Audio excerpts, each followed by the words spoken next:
at least the constitution is clear that they should be listened to when decisions are being made. We've been having this situation where uh, the politicians, especially from the middle aged to the old, they've been making decisions on behalf of both the youths. And remember, the youths, according to the last census that we had, the youths are the majority. They constitute to about 70% of the population of Kenya. They are the majority voters, active voters currently. But when it comes to decision making, we've not been seeing youths. Which kind of plans do you have that suppose you get into position, you'll use differently to ensure that the youths are also listened to and their views are also captured? That is a very good question, and I think I will answer it in some very long way.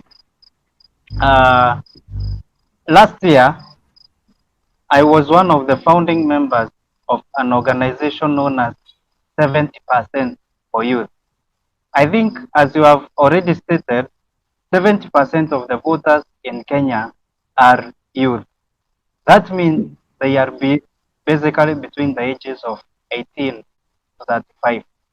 And that is what we saw, me and a few other young people in Meru.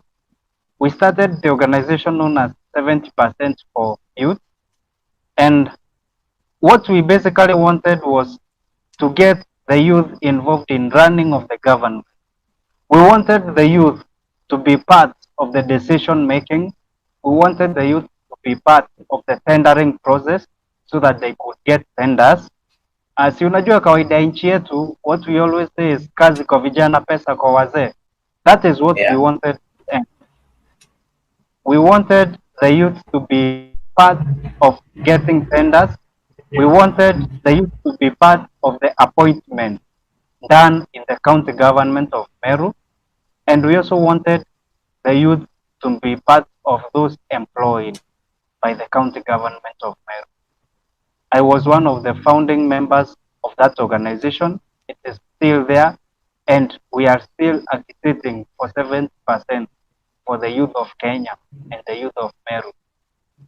So Okay.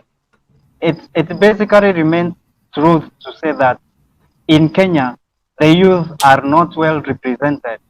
For example, I am one of the most enthusiastic followers of Azimio in Meru County. And I always look at the leadership of Azimio and I feel as if tears would drip off my eyes because whenever I look left, right, and center in Azimio, I don't see any youthful representation there. All I see is people who fought for the second liberation of the country. We honor them for that. Their experience is very good, but we also need new ideas in Azimio. The same goes for the ruling party, the Kenya Kwanza side. We need new ideas in Kenya Kwanza. At least those ones are trying, but on our side, the Azimio side, we need to do better. We need to do more. That is all that I can say. In Kenya, there is very minimal representation of the youth, but we as the youth also have a role to play. We have to ask for these things because they won't be granted to us. We have to ask for them. Thank you.